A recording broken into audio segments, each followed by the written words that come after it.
long-term strategy of eugenics and more. I'm Alan Watts, and I've been following politics and geopolitics for a good part of my life.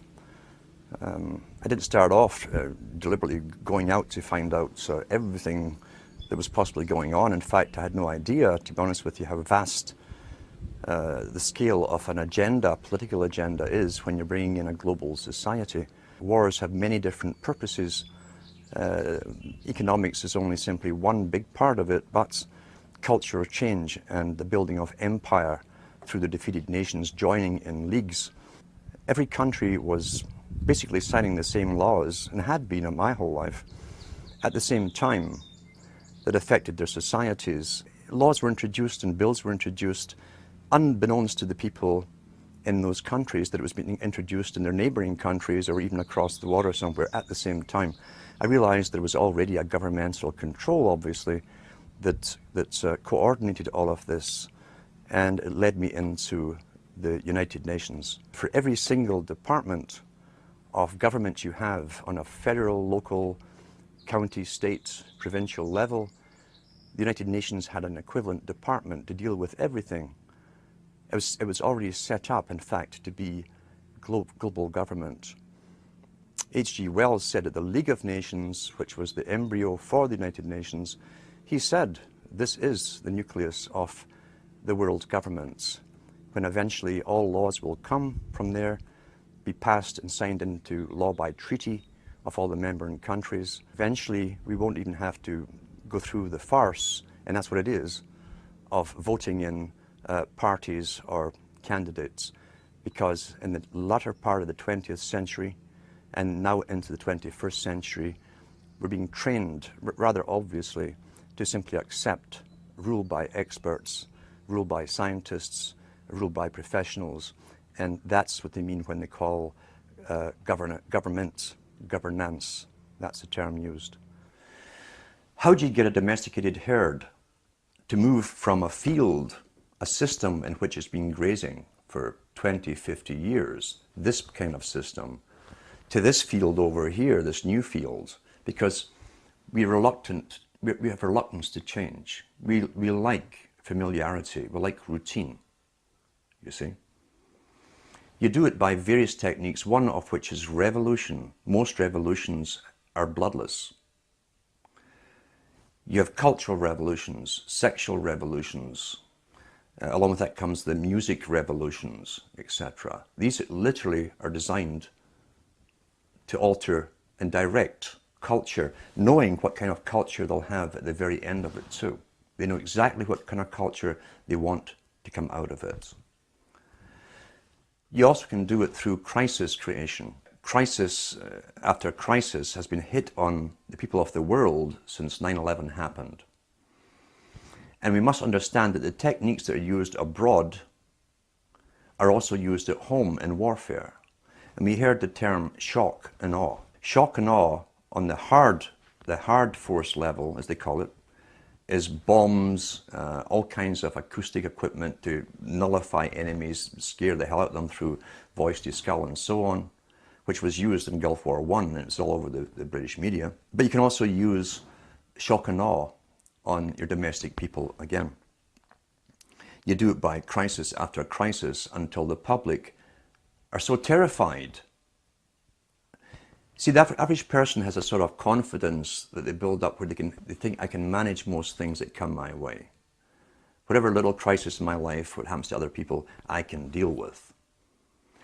When all those around you are getting scared at the same time as you because they're losing their jobs, they've been threatened with pandemics, terrorists everywhere, terrifying people to even get on subways, and so on.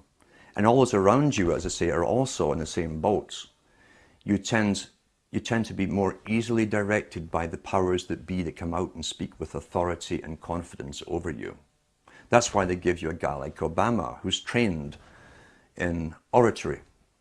He was trained in oratory, not in truth, but in oratory, the technique of persuasion. Shock and awe, as I say, is a technique of making a person and a whole population punch drunk. And each one of those fears, you understand, the average person can handle one major crisis in their personal life maybe two at the same time.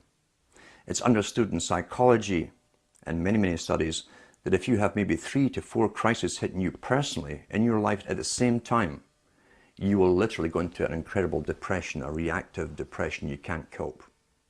That's understood. Apply that technique on a whole population. The thing is, there's not one of these crises that we're being told about that you personally can do anything about. What can you do about terrorism if it really exists all over the place?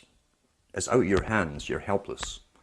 What can you do about a coming pandemic? It's out of your hands, you're helpless. What can you do about a nuke getting set off in New York Harbor or wherever? You can't, you're helpless. The message you're getting is that you're utterly helpless to defend, help, or save yourself.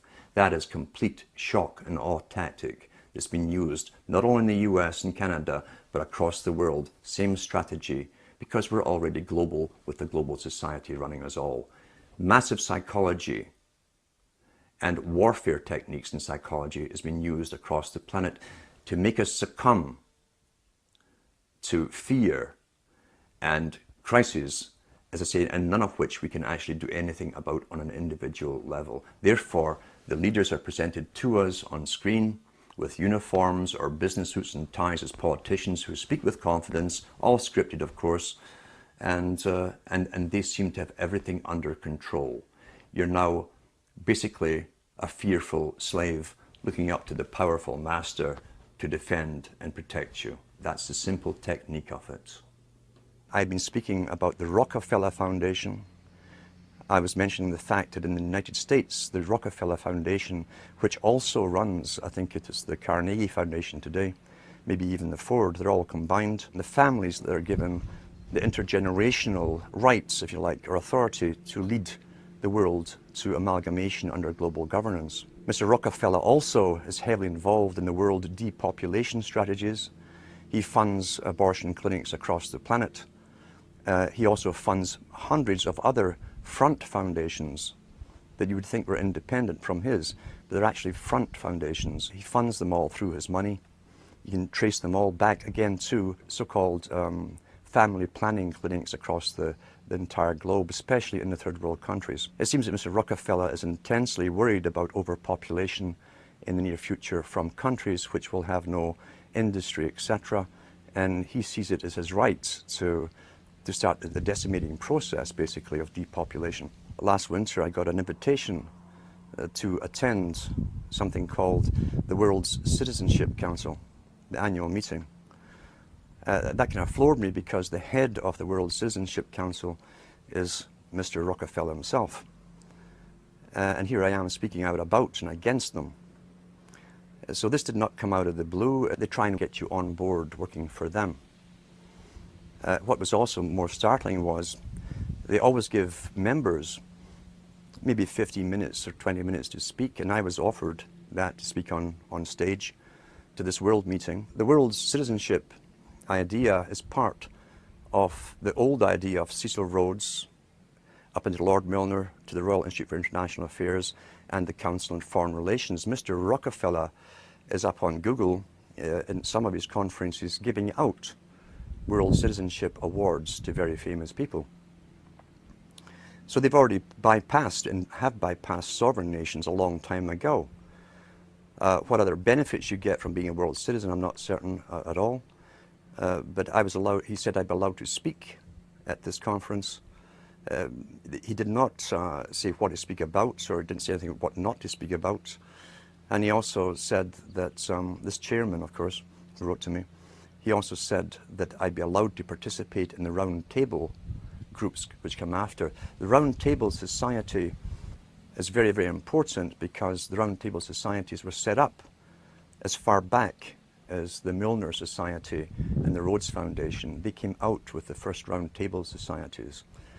What they do is take the topics that are discussed at the main meetings, then they split off different tables to specialize in certain aspects of the speeches they've heard and find ways how to implement them into reality through media, promotion, various methods of propaganda and so on. I did not attend. I was tempted to go just to see if they would ask me not to speak about certain things, but it was the middle of winter and the journey to this university would have been pretty hectic anyway, and I was so busy. But you will be approached, and that's not the first time I've been approached to do this kind of thing.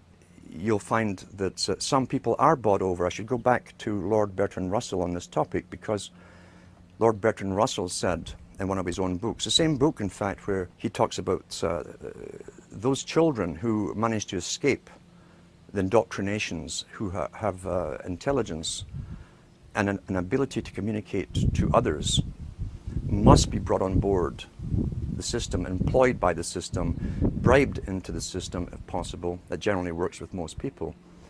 He said, otherwise we shall have to eliminate them, because they did not want people around who understood an agenda that the general public are unaware of. Didn't want these people with the ability to communicate information, documented information, in a fashion that people understand out in the community where they could spread this word. That ties in with Mao Zedong, who said he was not afraid of armies. His worst fear was someone with a good idea, a great idea, a unique idea, and the ability to communicate it. So that is how they treat basically people with information. First comes invitation to join them. Many people do. As I say, Bertrand Russell backed that up by saying if they can't be brought on board, they must be literally eliminated from the public arena. That's how seriously they take this agenda at the top. They don't mess it around. The reason I think they don't simply come out and kill you straightforward is they don't have to do a messy job. There's many ways of killing you, especially in this day and age. But I think, to be honest, they're so arrogant right now at this moment. They're not too worried about the mass of the general population who are indoctrinated and updated with their indoctrination daily from television, as one example. About 100 years ago, this big organization with many branches, they wanted to rule the world basically using Britain as a nucleus of a system, an embryo, which also was going to be joined with the US under the Anglo-American establishment, wrote about the kind of culture and the changes of culture over a 100-year period that they would actually design. We're all tribal to an extent. That's why we even bother to vote for a tribal leader. This is well understood. That's why we're supplied with these leaders. And because the average man was to become more disengaged from his own destiny as the expert class arose, it was decided that the males would get their outlet, basically, gradually becoming helpless as males, through sports. Therefore, they'd have a tribal team they could identify with. They could cheer them on as though they were winning. In their own personal lives, they were getting nowhere. They were getting disenfranchised, in a sense, as experts took over decision-making for them in all kinds of fields. So this was psychology at use, planned before they even implemented the sports. When radio came along, of course, they used that to the maximum. Sports for the men, radio soaps basically for the women, and then in came television, as I say, with its alpha state, its hypnotic state. It took off. It really, really took off. And men became glued to the sports shows. The big think tanks, and we've had think tanks to do with always planning the future and how they would create societies and even different cultures within 100 years, say, from this type of society to that society to the next society, how they'd implement it, again always through the youth culture, which is easy to do if you have universal education. You can always mandate the same system, same culture to be taught to the youth. However, as I say, since the 1960s, once television really, really took off, sports used to only come out on Saturdays, and over a 10-year period, it gradually came on every night of the week. Until today, we have even sports channels, sports. So now you see guys who are sitting home, who are basically powerless at work. They have bosses. They're powerless on the roads. There's police and traffic wardens and cops watching them. They have no means to feel strong, and so they tend to watch sports as a substitute. They project themselves into a game which they never participate in, but as long as their team wins, they feel something's happening in their life that's positive and it's successful. It's a very good substitute for many, many things, as far as the elite are concerned. Now, the big think tanks that involved many professional people knew that they'd have to give something this for the males, and for the women they'd also give a substitute too. The intention being ultimately to alter society, drastically alter it so much that even the purpose, for instance, of marriage would lose any appeal. For the females, they gave them high fashion, accessible prices for high fashion clothes. They brought in, people don't realize, they brought in the miniskirt back in the 1920s during Prohibition. They brought in cocaine at the same time as along with the booze to get young people in. The idea being that if you're doing something illegal, it's very naughty. Youngsters love to break the rules, get together, we're all being naughty together. And sex and booze, coupled with coke being smuggled in at that time, had its desired effects, but not quite the way it was designed to have by those that planned that culture, the Bernays types. And Bernays was heavily involved in this. So they came out, as I say, with not sex and rock and roll, but sex in a form of jazz. The Charleston dance came in, the miniskirt came in, sex became rather rampant for the first time. All the old traditional taboos were broken with one generation, but there was fallout to this change, this massive change in culture. The fallout being that they did not have the antibiotics to treat all the sexually transmitted disease that came along.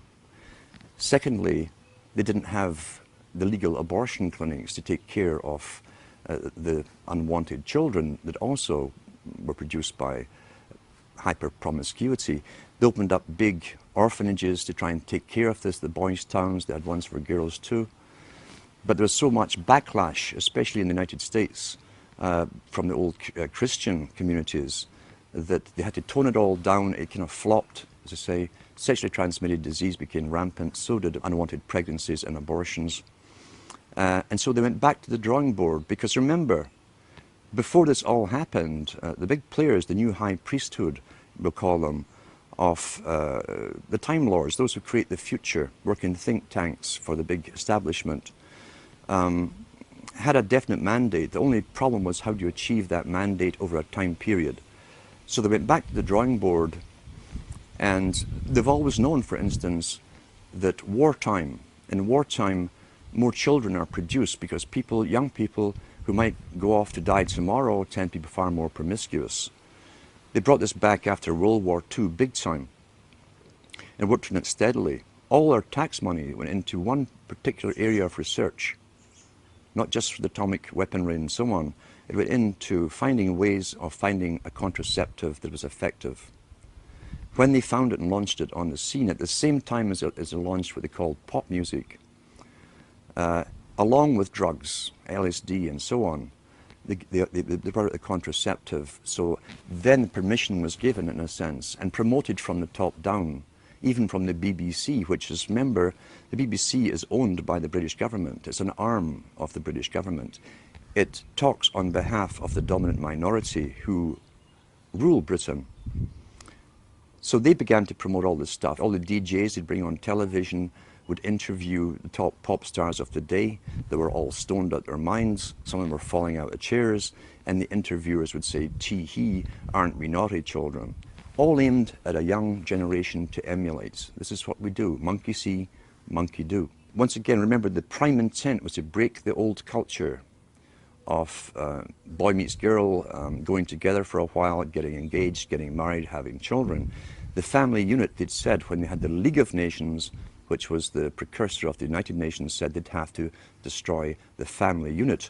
Pretty well all of H.G. Wells's non-fiction books promotes all of this agenda. And in fact, he coined the term in the late 1800s. This is how far back this agenda of promiscuity had to go. He coined the term free love. And in one of his books written before 1890, he says, we must promote free love in order to destroy and end the obsolete family unit. Once that's done, he said, the family is no longer in the way when government comes for an individual. Each individual will be solely responsible to the government itself.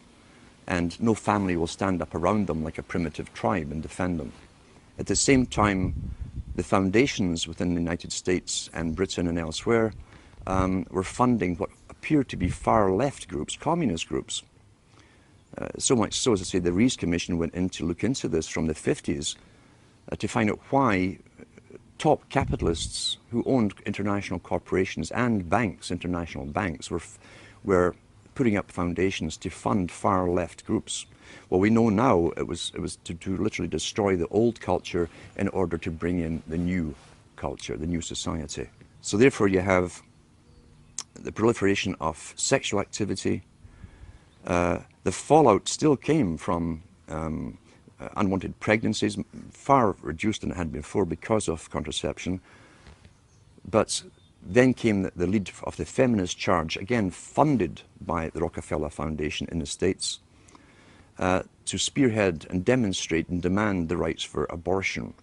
If they could get the public to devalue human life, and that's in the writings of Julian Huxley. He says if we can get society to devalue human life, he says, and take humanity off its pedestal as a supreme being on the planet, then, he said, we can bring in our controlled society with a workable population. Everything works within culture towards an agenda. And as Plato said so long ago, over 2,300 years ago, he said, culture and cultural changes must be authorized from the top.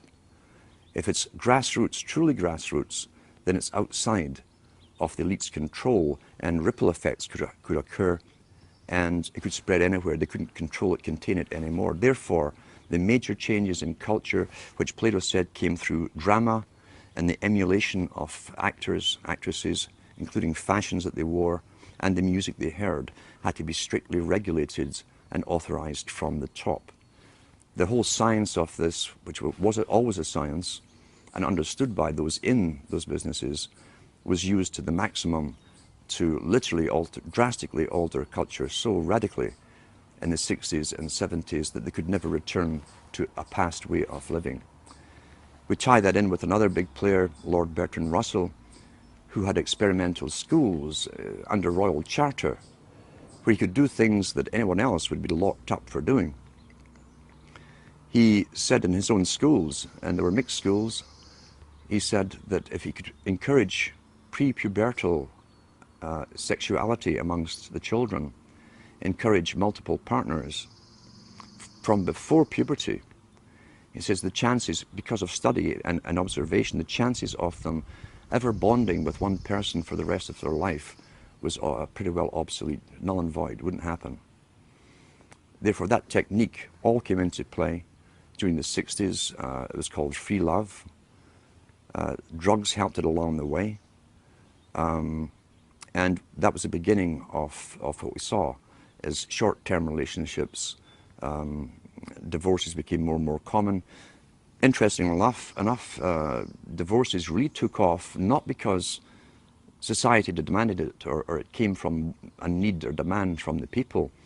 Divorces took off because the Hollywood stars, and remember too, the drama industry, the entertainment industry have always said this, the people follow the stars. And they're the guiding stars in the so-called occult, you see. We tend to worship wealth and people and famous people. We want to be like them. We want to identify with them. The whole idea of divorces came out from Hollywood, with the top stars leading the charge for this. Women started to talk about it, who was getting divorced, what actress from what guy, and so on. And gradually it put the idea across to them that, well, if they're getting divorced, then maybe so should I. At the same time, the Berdays techniques were used through all kinds of magazines. At that time, 97% of all magazine publications were aimed at women. Because advertisers have said, and it's still taught in marketing schools today, women are far more easy to get to go along with something new than males are. So within all these magazines and write-ups about their famous actresses, their heroines and so on, the rich ones, the average women were reading these stories and identifying with them. They were being told that you can do anything, you can have it all. You could have a career, you can have a family, you had a home. They gave them utter lies, and they coined the term superwoman. So across the whole of Europe and the States and Canada, at the same time, always coordinated at the same time, the media entertainment industry were promoting stories of superwomen. And they'd find someone, real or imaginary, we'll never know, who supposedly was a CEO of a company, who had all these children at home, had a great husband, could manage everything and could cook great cuisine, blah, blah. And that, of course, is a fantasy. This put pressure again on most women to try and live up to the fantasy, as all advertising does. And most of the stuff we're getting is advertising, or at the very least is basic psychological manipulation. Bernays' techniques again. Remembering too that he called it the creation of a consumerist society.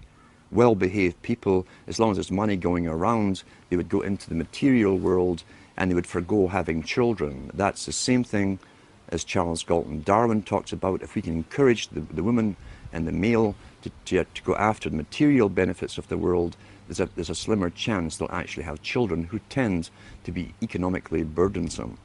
People were addicted to television in a very short space of time. Most people still today think that all entertainment to do with movies, drama, is therefore nothing more than their entertainment. It never ever was that case. The greatest social messages are promoted through movies and drama, high drama, through the fixation of emotive sequences, emotional sequences, not logical, factual sequences, but pushing points across in an emotional way which register and fix in the mind. So emotional content is very, very important, rather than going through an actual discussion or an argument using logic and facts. There's no debate.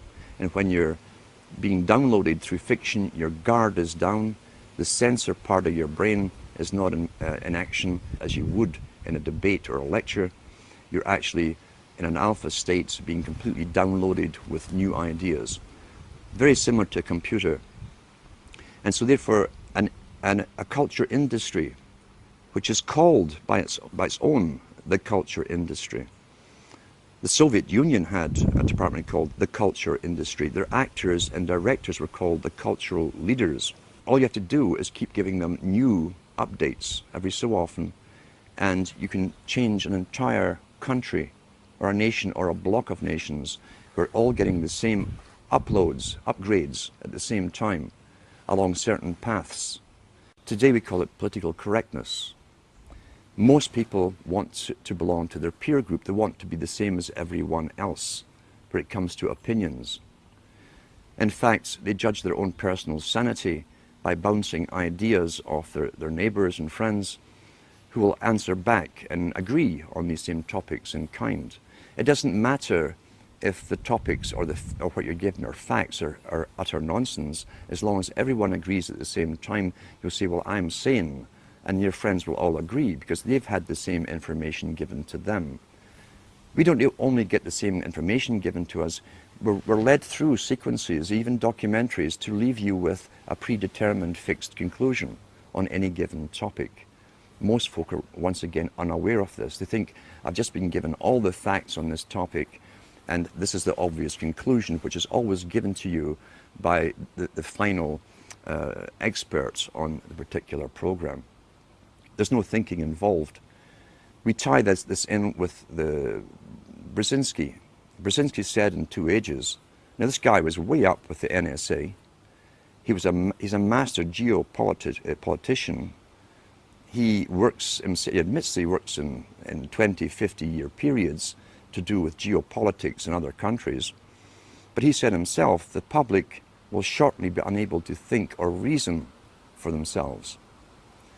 He says he was meaning by the form of information that was given to them, the type, the formulas that were in use then in the 1970s. And eventually, he said, they will expect the media to do all their thinking and reasoning for them.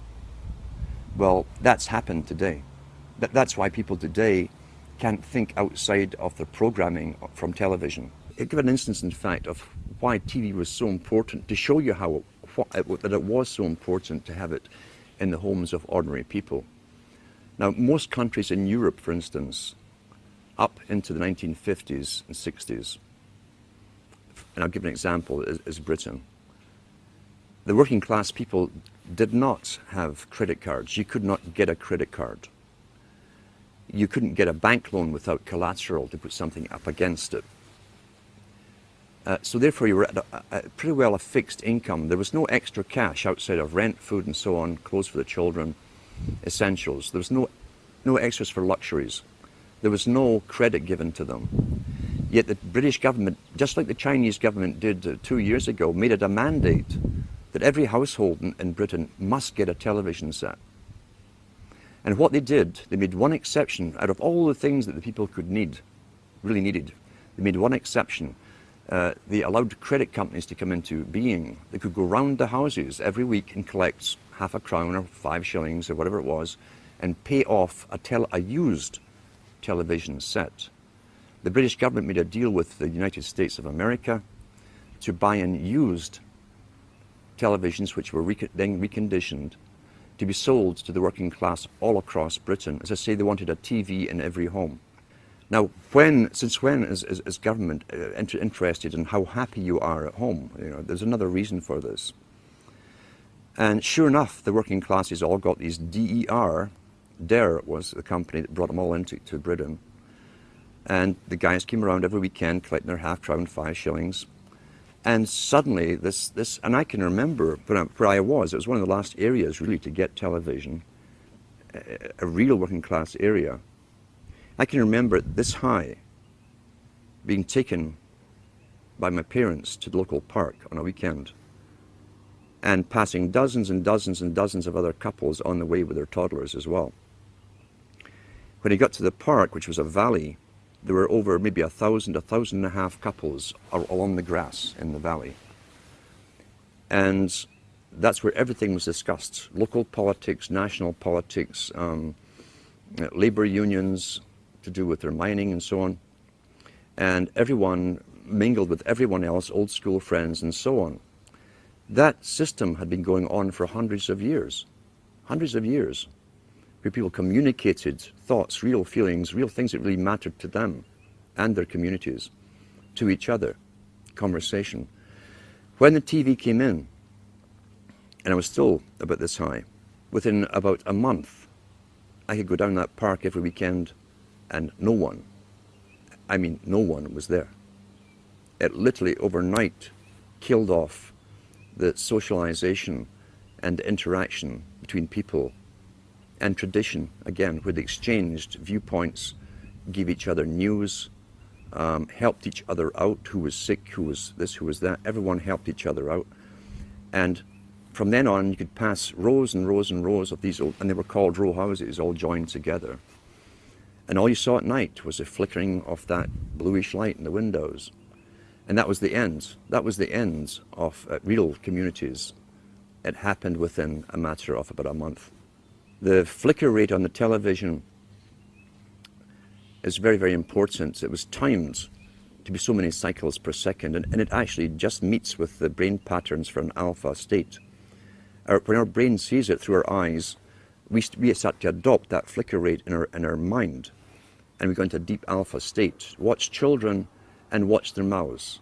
They drop open. They won't hear their parents talking. They're hypnotized, in fact. Why would they give that particular flicker rate when they could have chosen of a whole variety of flicker rates? It wasn't an essential thing to have.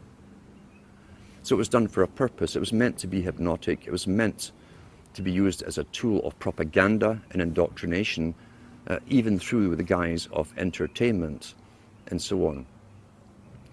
It also was to create a new society because they were the avant-garde, as I say, leading the sexual revolution through drama, through little documentaries, fiction, non-fiction, all combined. Once again, back to Plato. The audience see what they see.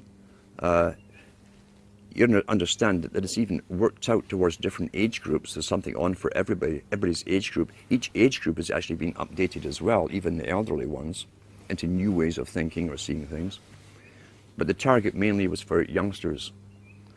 If we take one of the world's experts on propaganda, who is Jacques Ellul, who wrote extensively on how the mind works and how all entertainment, he said, that has to do with government programs such as police, detective stories, detective series, which contain little human dramas as the hook that you identify with, to make you watch the whole story.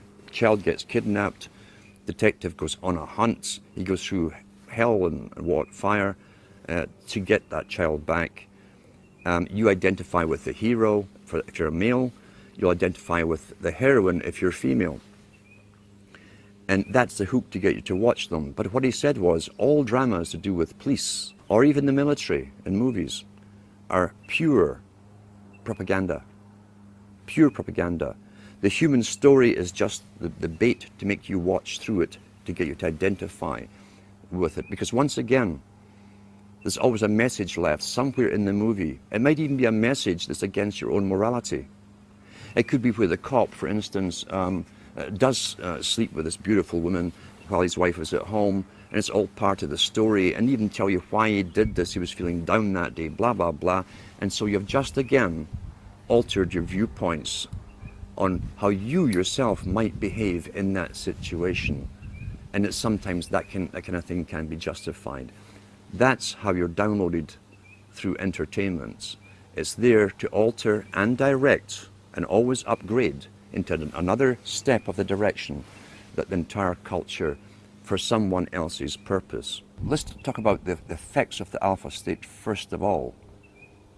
Recent articles I've even read on the air from various science studies show you that even when you switch off television, you remain in that alpha state for maybe 45 minutes to an hour, sometimes longer, depending on how long you've been watching it. With high definition, again, why would a president of a country mandate that all TVs had to go high definition? Is it because he really cares so much about your happiness? And he wants better quality for you? Or is there another reason for it? Well, I'm sure the effects of the old flicker rates and what it did will also be incorporated in high definition, but with even more added benefits for bringing you into a complete hypnotic state. How do you wake someone up who's addicted to television? You can't. Very, very simple. You can't get your daily brainwashing where literally it's bypassing any consciousness in the person. You can't take that every day and still try to wake up and learn at the same time. I've known people who've gone through complete withdrawal from television and gone into depressions because their entire routine is broken. They also have time on their hands, which is a big aspect of control, remember too. If you can take time away from a person who can think for themselves, who might say, oh, I'll go and read a book, I'll go and study something, or if you can take that time away from them and have them mesmerized in front of a television set, then you'll keep them dumb, stupid, compliant, and going along with the system. I always advise to people, if you know someone who's watching TV, it's quite simple to find out where they are mentally, psychologically, in the understanding of things. You can ask them a few simple questions. If they give you standard television answers, forget it. Simple as that, forget it. If you see some spark of their own opinion coming in, there's maybe a chance you can do something with them. But you cannot get out. You see, television, it can be classified as a drug. Any addiction is still an addiction. Television is an addiction. People watch 4 or 5 hours per day. Top psychologists and even the United Nations have talked about the use of television for creating the new culture for children. How many people know that all government agencies or departments, all governments in the world, basically, have departments of culture which hire cartoonists and pay their expenses to do cartoons, always incorporating the latest political correct story to do with environment, waste, bad adults, and how they've destroyed the planet through their consuming, etc. How many people realize as you plonk your children down in front of it to babysit them, that they're actually being brainwashed scientifically? And these cartoons were designed by experts to get their message across to those children, implanted in their young minds, fixed in their young minds forever, for the rest of their lives, ongoing daily, and even right down to the novels that you read to children that are designed for children too, which will incorporate all of this, all paid by government grants to authors and writers. You literally have to take it into your own hands. It's one of the most dangerous tools that can be used. It's also dangerous in this extent that why do you think government licenses TV stations? If you were an independent producer, TV station who came out with this kind of information, you would not get a license. You'd have to be authorized and politically correct with a whole bunch of things to do and not to do written out before you'd be given a license. And you'd be checked on every so often to make sure you were following those topics that you're allowed to. If you want to advise people on television, and you can do this with yourself, how to train yourself, how to watch television. If you never get involved, you understand a storyline, you watch a movie, but don't get involved in, as I say, there's always a thread or a hook for you to follow, a plot, whatever, the chase. The guy always ends up with the beautiful woman at the end after going through hell to rescue a child or whatever it happens to be, or save the world. If you can stop yourself from getting lost in the emotional part of it and study the movie as you're watching it, you'll learn the techniques that have been implanted in the movie itself. That's a great way to learn. If you can do it with yourself, you can also show other people how to do this, to actually study everything as it's been presented to you.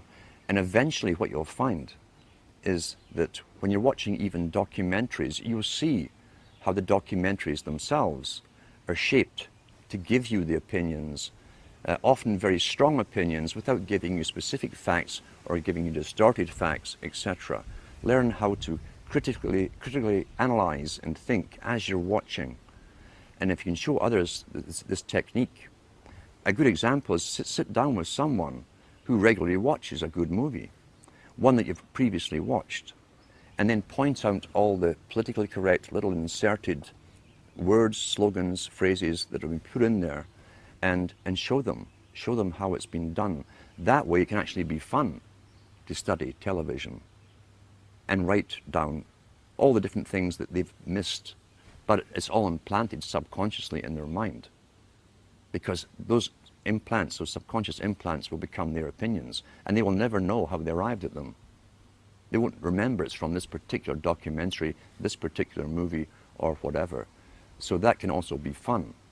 That's a positive side of it. You can train anyone to do this. With the internet, the first person to mention it that I know of, at least to the public, was again this master, Brzezinski, in his book Between Two Ages. In the early 70s, he said, shortly a system will be given to the public of mass communication, which will cause a revolution, the revolutionary thing to change society. But he also mentioned and hinted at the fact that there would be regulation behind it. He mentioned too that those who brought it in would never lose control, the main control over the internet, because after all, knowledge is power. Knowledge has always been power. That's why, all done through the ages, the real machinations of government are never told to the public. Real power comes from understanding and having all the facts on any particular topic. So therefore, the internet was to be given to the general public with other intentions. Initially, it was to get them all into it. Now, what did the elite want to achieve? What was their point of view? They wanted people to become so used to the internet they couldn't do without it. Now we see businesses really can't do without it. They can't imagine going back to pencil and paper and taking inventory and all this kind of stuff. For the youngsters, who must be the generation they target, they made sure that that's the only thing I knew about the internet from the media. I was completely ignorant about it, and computers. The only thing I knew was there was lots of pornography on it. Every paper kept telling you about it, which again is the same old technique they used in the 60s and 70s. Aren't we naughty? wink, wink, for the rock stars on television, knowing all the youngsters would get into it when their hormones are high. That's all they're thinking about. But once folk were addicted to it, they've also planned to gradually alter it, keeping the people addicted to it as they changed it into another system where mainstream media, the authorized media, the culture creation industry media, would eventually have prime, or the main dibs, the first grabs at the main bandwidth that eventually they're claiming will have to be reduced. So in the meantime, there's never been a window of opportunity for the general public to use a medium to communicate to each other alternate news, verified facts to each other as we have at the moment. That eventually, supposedly, is going to be policed. They've had international meetings, the first one held in Canada, under the guise of the United Nations, or the auspices of the United Nations, to do with regulating and censorship of the internet. They have these meetings every year as they add more laws to it. We know the cloud system is to come in eventually. It's been all over the media in Britain, where you won't be able to store anything on a hard drive. You won't even need a hard drive eventually. Remote servers will have all your information for you. It will then be used as a form of punishment if you were politically incorrect in some form or another. Then you'll be cut off from accessing that server with all your data until you toe the line and behave yourself. Social control can be used through monetary penalizations, or through other penalizations like withdrawing you access from it. It definitely will be used for social control again, unless it's a backlash from the general public. And they do expect backlashes from people who have become used to looking into whatever site they wish to look at, or communicating whatever kind of information they want to each other. Now, along with the introduction of the internet, we've got to remember too, the government agencies also set up and promoted chat rooms and all the rest of it. And there are agents within this strange nether region called the internet whose job it is to infiltrate people who are coming together as groups, communicating on specific topics to do with political changes, and disrupting those groups.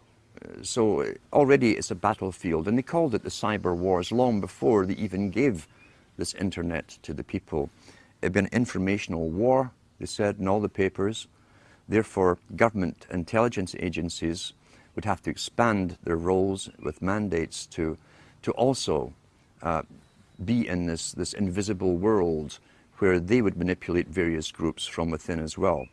There's also a lot of nonsense, of course, on the internet too, which can take you down conspiracy paths. I hate the term conspiracy because the government wants us to use it like we're some sort of hobbyists and some sort of kooks. I don't use the term. But that's become the most popular type of site now, is conspiracy site.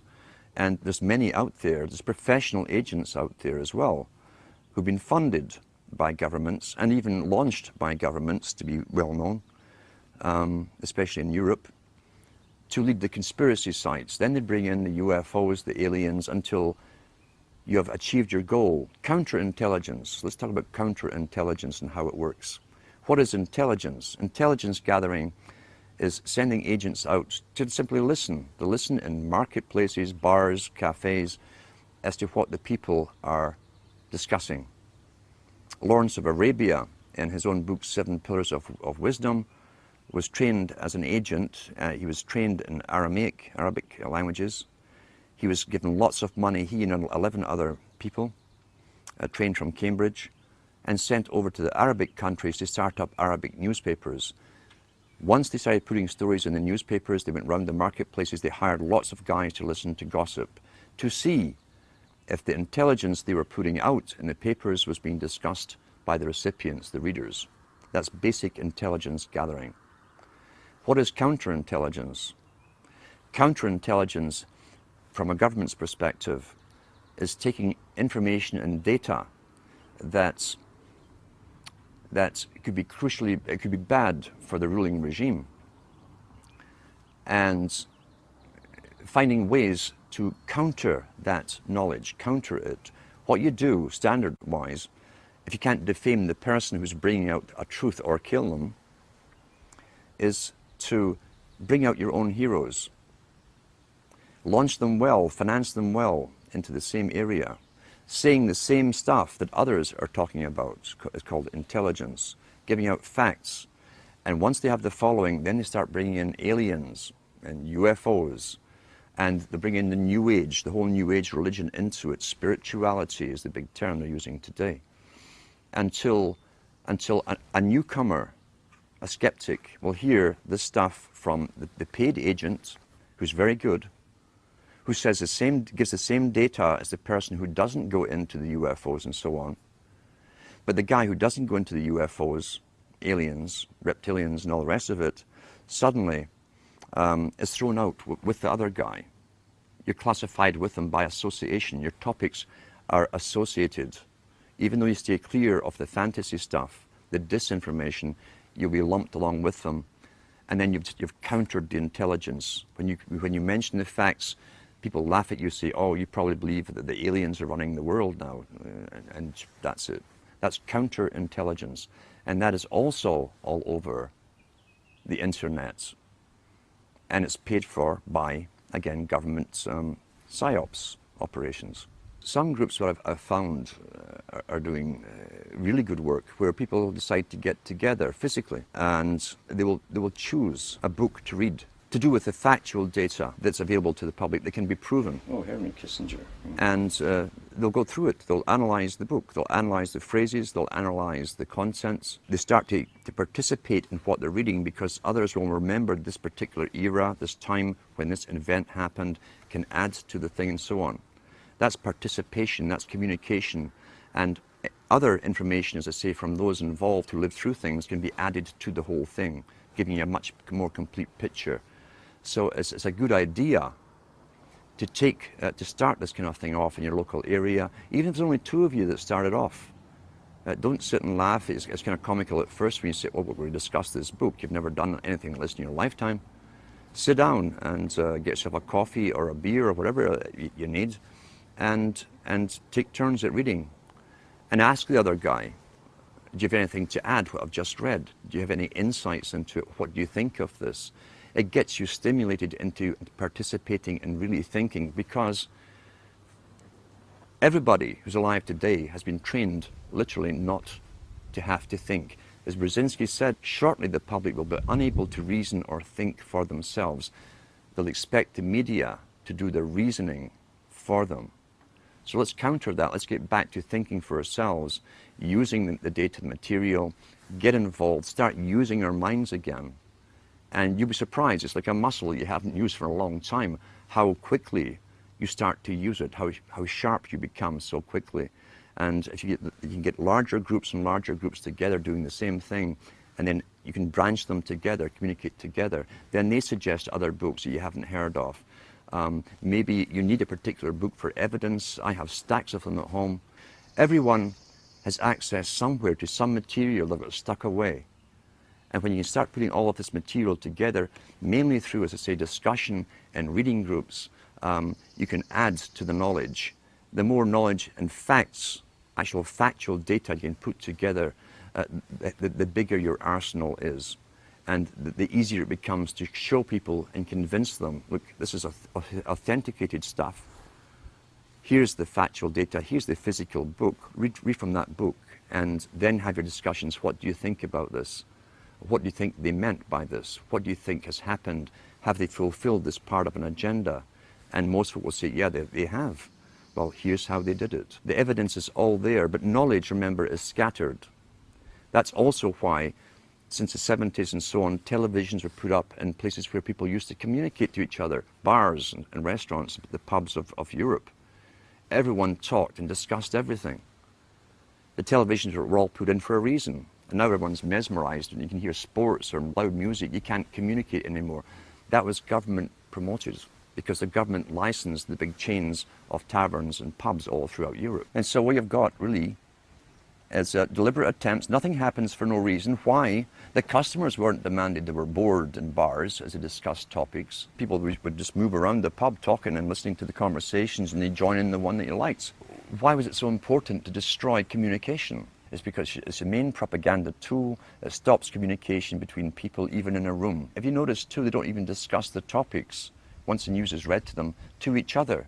They've both been downloaded with the opinions. You don't have to ask what their opinion is. It's going to be the same one as you've been downloaded with, left by the expert. So we've got to get back to communications and communicating with each other and finding the evidence. Knowledge is scattered. Knowledge is power, so it's scattered all over the place and thousands of books. But when you can start these reading classes up and get other reading classes communicating with you, even through the internet, you can start putting the data, the factual data together, and so that you can present it to the public and bring in more and more members. Only knowledge and the will to use this knowledge is going to thwart the plans that have openly been made for us and declared from the elites at the top.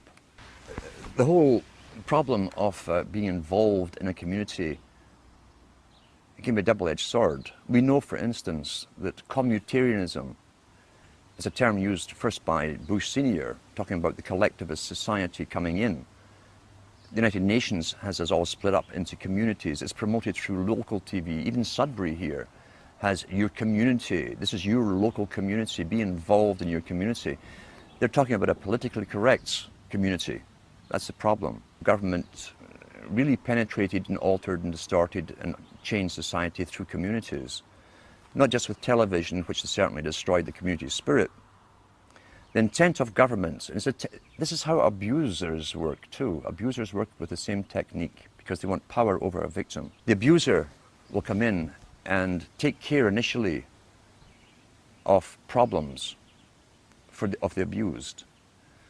Often the problems are the very outcome of what the abusers have been doing to the victims in the first place.